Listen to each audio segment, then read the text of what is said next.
नमस्कार दोस्तों। ज्ञान और अज्ञानता पर चर्चा करते हुए जिद्दू कृष्णमूर्ति ने इस बात पर जोर दिया कि ये केवल बाहरी तथ्यों की जानकारी तक सीमित नहीं है। नॉलेज यानी कि ज्ञान और इग्नोरेंस यानी कि अज्ञानता हमारी मानसिक और भावनात्मक स्थिति को भी परिभाषित करती है। नॉलेज हमें बाहरी दुनिया और अपने आंतरिक सेल्फ को समझने में मदद करता है, जबकि इग्नोरेंस वह स्थिति है जिसमें हम अपने वास्तविक स्वरूप और जीवन की गहराइयों को नहीं समझ पाते।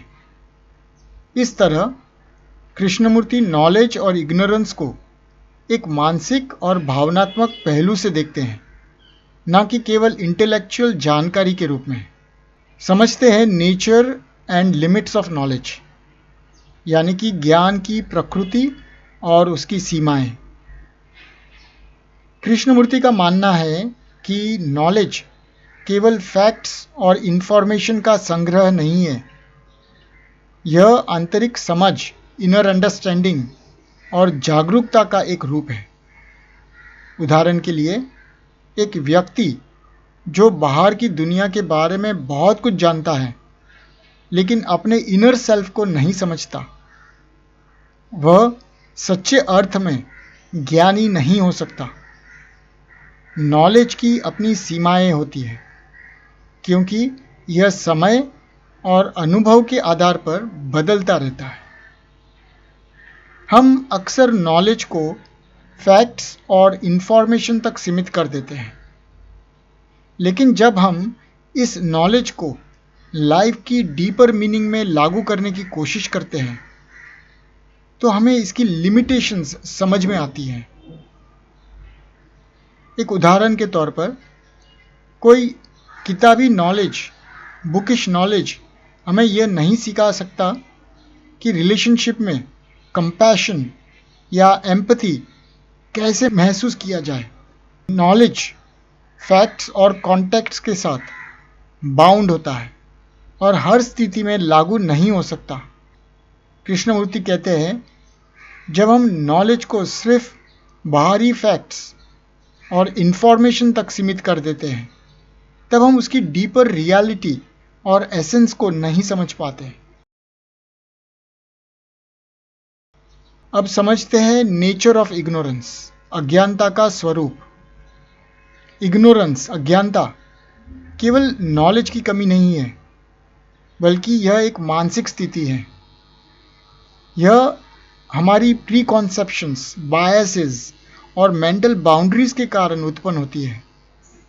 जब हम अपने पर्सपेक्टिव्स और पास्ट कंडीशनिंग के कारण ट्रूथ को नहीं देख पाते, सत्य को नहीं देख पाते, तब हम इग्नोरेंस में होते हैं। कृष्णमूर्ति कहते हैं, अज्ञानता वह स्थिति नहीं है जिसमें हम सिर्फ बाहरी फैक्ट्स की कमी होती है। यह एक मेंटल स्टेट है जो हमें अपने इनर सेल्फ और जीवन की गहराइयों को समझने से रोकती है। इग्नोरेंस एक बाधा की तरह काम करती है, जो हमें वास्तविकता यानी कि रियलिटी और जीवन के डीपर ट्रूथ्स को देखने से रोकती है। आगे देखते हैं difference between knowledge and ignorance, ज्ञान और अज्ञानता के बीच का अंतर। ज्ञान और अज्ञानता के बीच का अंतर सिर्फ बाहरी फैक्ट्स तक सीमित नहीं है। यह हमारे मेंटल और इमोशनल स्टेट से भी जुड़ा हुआ है। नॉलेज हमें बाहरी दुनिया की इंफॉर्मेशन देता है, जबकि इग्नोरेंस हमें अपनी इनर रियलिटी को देखने से रोकती है। नॉलेज हमें आउटर वर्ल्ड की कॉम्प्लेक्सिटी को समझने में मदद करता है, लेकिन ट्रू फ्रीडम तब प्राप्त होती है जब हम अपनी इनर इग्नोरेंस से मुक्त होते हैं। इग्नोरेंस हमें प्री कंडीशनड थॉट्स और सोसाइटल एक्सपेक्टेशंस के जाल में फंसा देता है, जबकि नॉलेज हमें इनसे बाहर निकलने की क्षमता देता है। अब समझते हैं सेल्फ नॉलेज, आत्मज्ञान।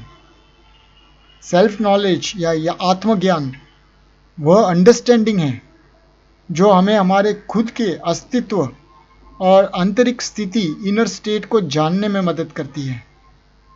यह ज्ञान हमें वास्तविक स्वतंत्रता यानी कि ट्रू फ्रीडम और इनर पीस की ओर ले जाता है। कृष्णमूर्ति कहते हैं कि आत्मज्ञान हमें यह समझने में मदद करता है कि हम कौन हैं, और यह नॉलेज बाहरी फैक्ट से परे होता है। जब हम आत्मज्ञान प्राप्त करते हैं तो हम अपनी इमोशनल लिमिटेशंस और मेंटल बाउंड्रीज से बाहर निकल पाते हैं। यह ज्ञान न सिर्फ हमें समझदार बनाता है, बल्कि ये हमें हमारी लाइफ की डीपर मीनिंग को भी समझने की दिशा में गाइड करता है।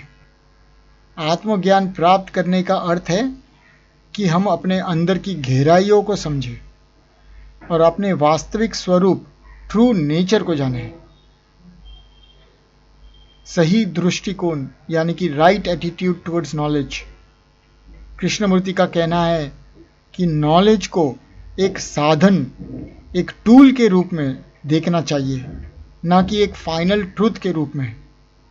नॉलेज हमें बाहर की दुनिया की कॉम्प्लेक्सिटीज़ को समझने में मदद करता है, लेकिन यह अपने आप में पूर्ण सत्य या एब्सोल्यूट ट्रूथ नहीं है। अगर हम नॉलेज को सिर्फ इंफॉर्मेशन गैदरिंग तक सीमित कर देते हैं तो हम उसकी डीपर इम्प्लीकेशंस को खो देते हैं। नॉलेज का सही यूज़ तब होता है जब हम इसे अपने इनर डेवलपमेंट और सेल्फ रियलाइजेशन के लिए उपयोग करते हैं। आगे समझते हैं फ्रीडम फ्रॉम इग्नोरेंस, अज्ञानता से मुक्ति। अज्ञानता से मुक्ति, फ्रीडम फ्रॉम इग्नोरेंस का अर्थ है कि हम अपनी मेंटल और इमोशनल बाउंड्रीज को समझें और उन्हें पार करें। कृष्णमूर्ति बताते हैं कि यह लिबरेशन केवल आउटर इंफॉर्मेशन की कमी को दूर करने से नहीं होती, बल्कि यह इंटरनल अंडरस्टैंडिंग और अवेयरनेस से प्राप्त होती है।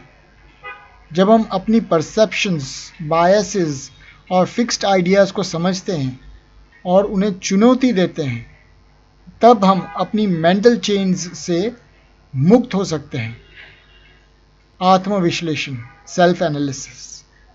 सेल्फ एनालिसिस यानी कि आत्मविश्लेषण और अंडरस्टैंडिंग अज्ञानता से मुक्ति प्राप्त करने के लिए महत्वपूर्ण है। आत्मविश्लेषण हमें हमारे थॉट्स, इमोशंस और बिलीव्स की डीपर अंडरस्टैंडिंग में ले जाता है। कृष्णमूर्ति के अनुसार आत्मविश्लेषण और समझ अज्ञानता से मुक्ति पाने के लिए बेहद ज़रूरी है। यह प्रोसेस हमें हमारे भीतर की जड़ें देखने की अनुमति देती है और हमें हमारी लिमिटेशन से पार होने में मदद करती है। कंक्लूजन में हम यह कह सकते हैं, कृष्णमूर्ति नॉलेज और इग्नोरेंस को डीपर लेवल पर समझने की बात करते हैं। सिर्फ नॉलेज, फैक्ट्स या इंफॉर्मेशन नहीं है, यह एक इनर अंडरस्टैंडिंग है जो हमें हमारी आउटर और इनर रियलिटी को समझने में मदद करती है। वही इग्नोरेंस एक मेंटल स्टेट है जो हमें ट्रूथ को देखने से रोकती है। सेल्फ नॉलेज, सेल्फ एनालिसिस और अवेयरनेस यही है जो हमें अज्ञानता से मुक्त करके ट्रू फ्रीडम और इनर पीस की ओर ले जाता है। नॉलेज के प्रति सही दृष्टिकोण अपनाना और उसे अपने इनर डेवलपमेंट के लिए उपयोग करना, यही कृष्णमूर्ति का मुख्य संदेश है। धन्यवाद।